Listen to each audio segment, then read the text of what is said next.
আপুনি যদি আপোনাৰ সপোনক বাস্তৱলৈ ৰূপান্তৰিত কৰিব বিচাৰে তাৰ বাবে স্পষ্ট লক্ষ্য নিৰ্ধাৰণ কৰি প্ৰতিশ্ৰুতিবদ্ধ হৈ কাম কৰি থাকিব লাগিব আৰু তেতিয়া আপুনি বিচৰা ধৰণৰ ফলাফল আপুনি দেখা পাবলৈ আৰম্ভ কৰিব।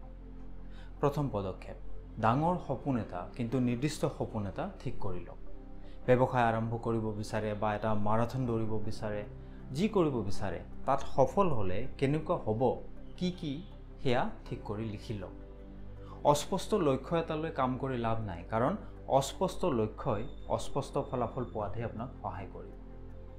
দ্বিতীয় পদক্ষেপ ইয়াক মানে সপোনটো সৰু সৰু ভাগত ভাঙি পেলাওক। ডাঙৰ সপোনবোৰক লাভ কৰিবলৈ হ'লে সৰু সৰু পদক্ষেপৰ প্ৰয়োজন। এই সপ্তাহৰ বাবে এটা লক্ষ্য ঠিক কৰি লওক। যেনে যদি ব্যৱসায় আৰম্ভ কৰিব বিচাৰিছে, এই সপ্তাহত হয়তো আপুনি সেই বিষয়ে অকণমান ৰিচাৰ্চ বা গৱেষণা কৰিব।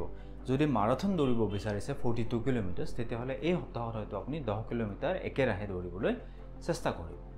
এনেদৰে সৰু সৰু জয়বোৰ লাভ কৰিলে তাক এনজয় কৰক, কাৰণ যেতিয়া আপুনি এনেকুৱা সৰু সৰু জয় লাভ কৰে সেইবিলাকে কাম কৰি থাকিবলৈ আপোনাৰ মনোবল বঢ়াব। তৃতীয় পদক্ষেপ মনৰ জোৰ ঠিকে ৰাখক। কাম কৰিম বুলি যদি নিজকে প্ৰতিশ্ৰুতি দিছে তেতিয়াহ'লে কাম কৰক, মন নগ'লেও কৰক। এদিন মিছ কৰিলে পিছদিনা আকৌ কৰক। কিবা কাৰণত এদিন যদি নোৱাৰিলে কৰিব, ৰৈ নাযাব, পিছদিনাখন আকৌ কৰিব। শেষত কি কাম কৰিলে সেয়া ট্ৰেক কৰক, লিখক, যাতে আপুনি গম পায়। প্ৰতি মাহে আপোনাৰ অগ্ৰগতি পৰীক্ষা কৰক আৰু কিবা এটা মাইলষ্টোন যেতিয়া লাভ কৰে তাক উদযাপন কৰক, তাক এনজয় কৰক। আপোনাৰ সপোনবোৰ কেৱল আপোনাৰ ইচ্ছা নহয়, সেইবোৰ হ'ল আপোনাৰ ভৱিষ্যত।